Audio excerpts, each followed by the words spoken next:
골대로 꼬인 정치권 이슈를 재미있고 알기 쉽게 분석해주시는 두 분과 함께하는 코너입니다. 이번 주 탑3 김성완 시사평론가, 장이해찬 전 국민의힘 청년 최고위원 모셨습니다. 어서 오십시오. 어서 오세요. 안녕하세요. 네.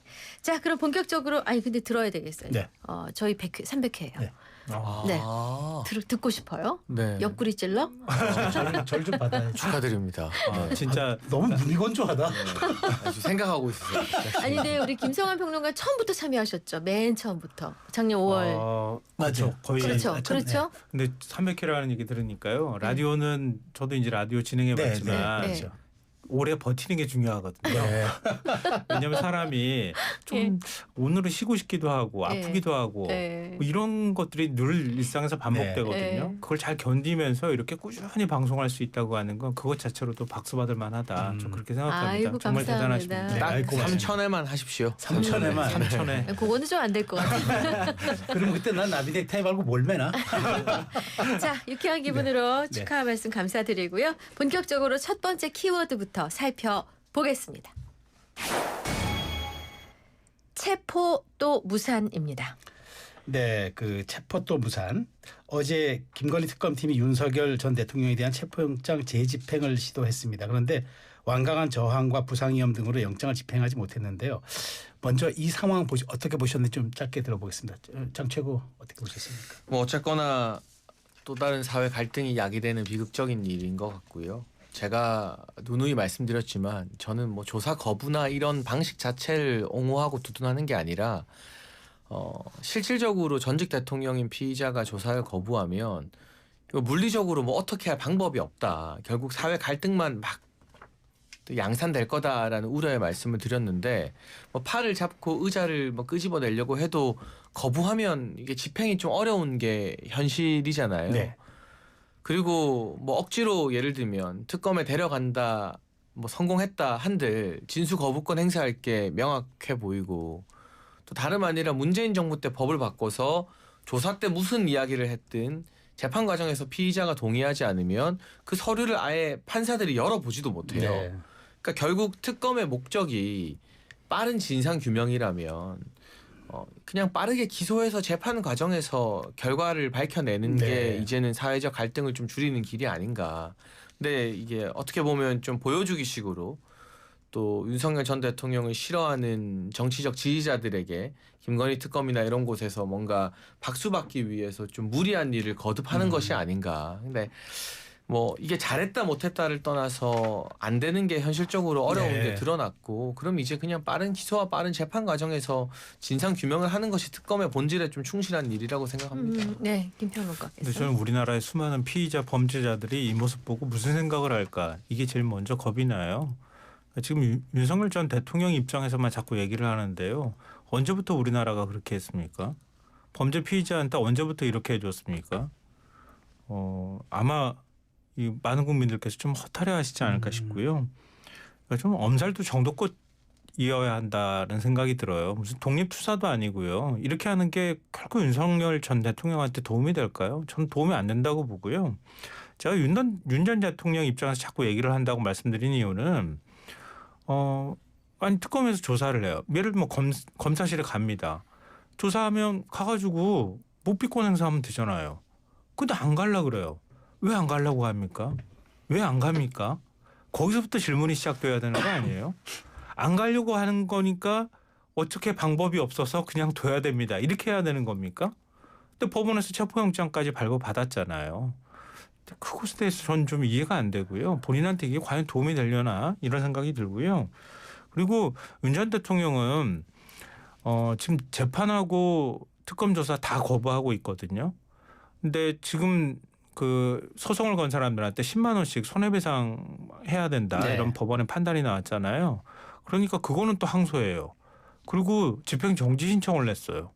나한테 불리하다고 생각하는 거는 나와 관련돼 있는 소송, 내 재산을 건드리는 소송에 대해서는 이런 식의 태도를 보이고 법 집행에 대해서는 나 못 가겠다고 불법이라고 얘기하는 걸 그걸 어떻게 받아들여야 됩니까? 달면 삼키고 쓰면 뱉는 것처럼 보이지 않겠습니까? 알겠습니다. 네.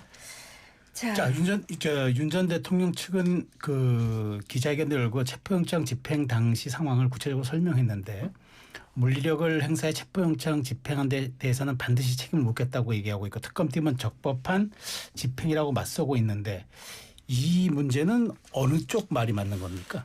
참 어렵죠. 다만 윤석열 전 대통령에게만 특권이나 특혜를 주라는 주장은 절대 할 수 없고요. 네.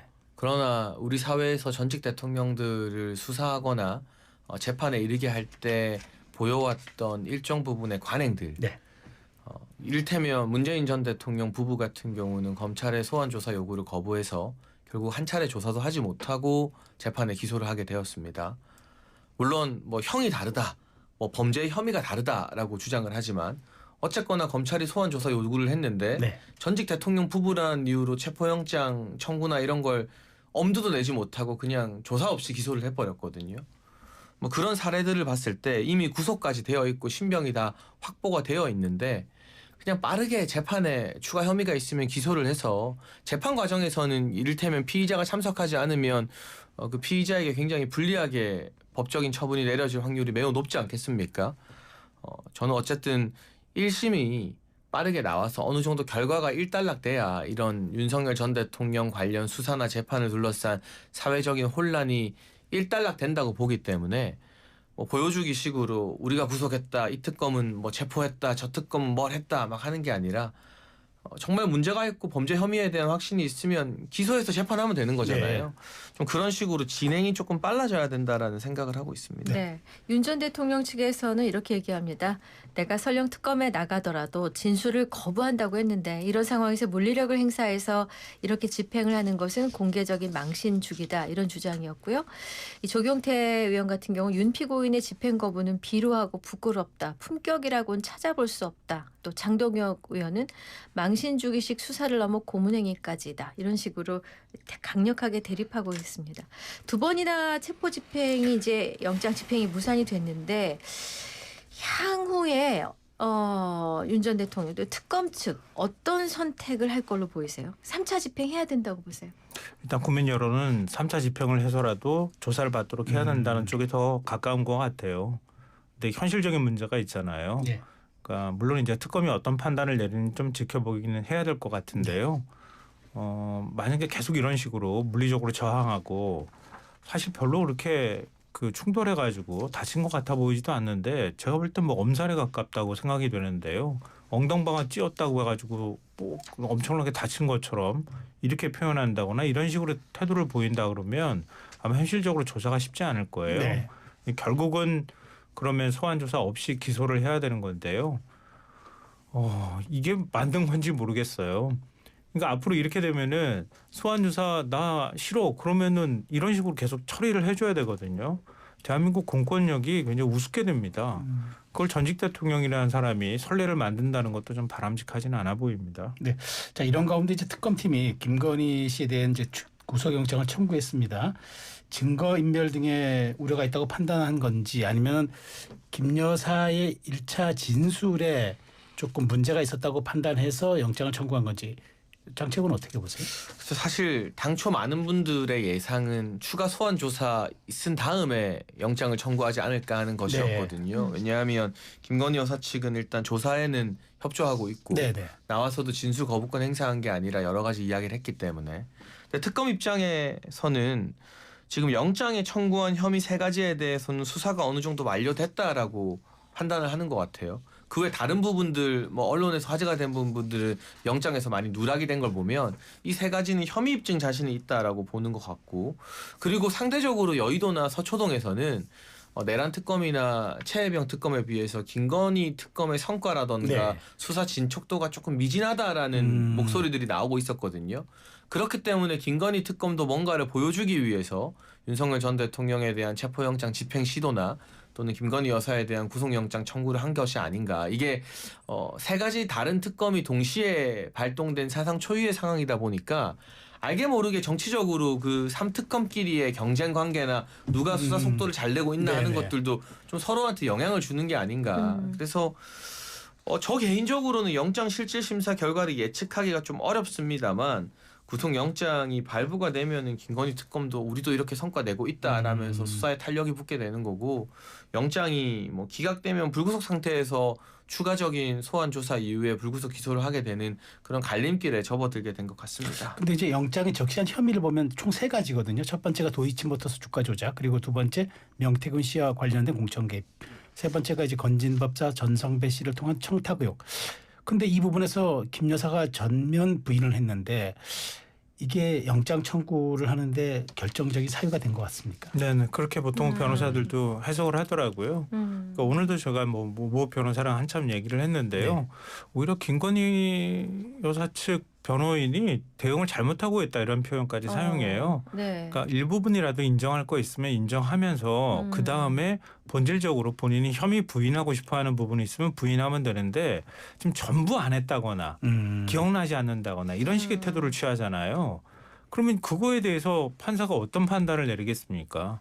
그리고 또 일단 전략이 그렇게 섰다는 얘기는 뭐 아무것도 뭐 없는 사람인 것처럼 그렇게 표현을 하는 데에서도 드러나는 것처럼, 그러니까 어떠한 권한도 갖고 있지 않고 나는 실질적으로 아무런 행동도 하지 않았다는 전략으로 계속 가게 되면 다 부인 전략으로 가지 않겠습니까? 그럼 이후에 또 추가로 조사한다 하더라도 비슷한 결과가 나올 수밖에 없다고 하는 거예요. 더군다나 김건희 여사가 뭐 다른 건 다 혐의 부인하면서 심지어는 다 확인이 된 것까지도 부인하고 있다고 하는데요. 그러면서도 자신이 혐의와 관련되어 있는 건진법사라는 사람 전성배 씨하고 명태균 씨에 대해서는 고마운 사람들이라고 얘기했다는 거예요. 그러면 지금 이제 불구속 상태에서 계속 이런 식으로 바깥에서 있는 상황이 된다고 하면 이런 사람들하고 뭐 직접적으로 말 맞추기를 하지 않는다 하더라도 어떤 방식으로든 서로 암묵적으로 진술을 바꾼다거나 이런 행위가 충분히 있을 수 있다고 하는 거죠. 그러니까 혐의 입증에 대한 자신감, 그다음에 지금 김건희 여사의 완전히 부인하려고 하는 태도, 그리고 증거인멸 가능성 이런 것들로 볼 때 구속영장을 청구해도, 그러니까 강제수사 상태에서 계속 추가 조사를 하더라도 충분히 영장을 받을 수 있다, 이렇게 특검은 판단했을 것으로 봅니다. 네. 만약에 오늘 12일에 영장 심사 이후에 결과가 이제 영장 발부가 된다. 그러면은 윤 전 대통령은 이미 구속된 상태. 여기에 김 여사까지 영장 발부되면은 초유의 전직 대통령 부부 동시 구속. 이 가능성은 어떻게 보세요? 또 있죠. 예, 저는 매우 높다고 생각합니다. 지금까지 혐의 내용만 봐도 그렇고요. 다 권력형 비리에 해당이 되고요. 윤 전 대통령하고 비교하는 건 말이 안 되잖아요. 결국 내란 우두머리 혐의니까요. 그리고 추가 혐의가 앞으로 또 적용될 가능성이 매우 높고요. 김건희 여사 같은 경우에도 지금까지 나와 있는 것만으로도 이거는 굉장히 심각한 권력형 비리라고 할 수 있거든요. 그런데 두 전직 대통령 부부를 다 구속한다고 하는 부담감 때문에 김건희 여사를 부구속 상태에서 재판을 받게 한다? 이것도 대한민국의 법치에 맞지 않다고 생각합니다. 그러니까 그런 결국은 이제 두 부부가 함께 구속되는 모습을 볼 수밖에 없는 상황으로 갈 것 같아요. 그러니까 법은 법대로 해야죠. 네. 영장실질심사 판사가 뭐 합법적인 판결을 내리면 존중해야 되고요. 다만 지금 또 사면 대상으로 시끄러운 조국 전 장관의 경우에는 1심에 이어 2심까지 징역 2년 실형이 나왔는데 구속은 안 시켰거든요. 네. 불구속 상태로 당 만들어서 총선에 참여하고 국회의원들까지 배출하고 의원 배지까지 달았다가 대법원 확정되고 나서야 구속이 되었어요. 네. 그러니까 이건 재판에서 아예 유죄입니다. 땅땅땅 했는데도 2번이나 구속을 유예시켜줬거든요. 그러니까 그때도 사실은 불공평하다.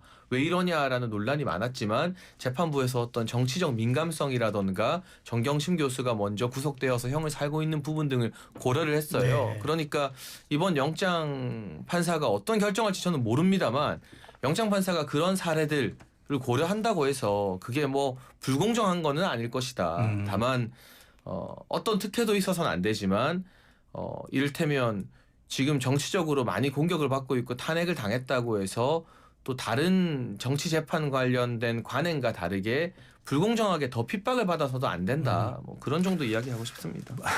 근데 이거는 얘기 안 할 수가 없는데 조국 전 대표는 대통령이 아니에요. 아니기도 하고요. 저는 이 말 해주고 싶은데요. 주는 대로 되돌려 받는 겁니다. 조국 전 대표 이렇게 만든 게 누굽니까? 윤석열 전 대통령입니다.